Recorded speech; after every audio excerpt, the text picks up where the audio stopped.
अशी चिक मोत्याची माळ होती ग 30 तोळ्याची ग.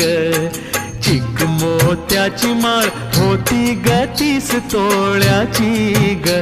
जसा गणपतीचा गोंडा चौरंगी लाल बावटा ग. गणपतीचा गोंडा चौरंगी लाल बावटा ग.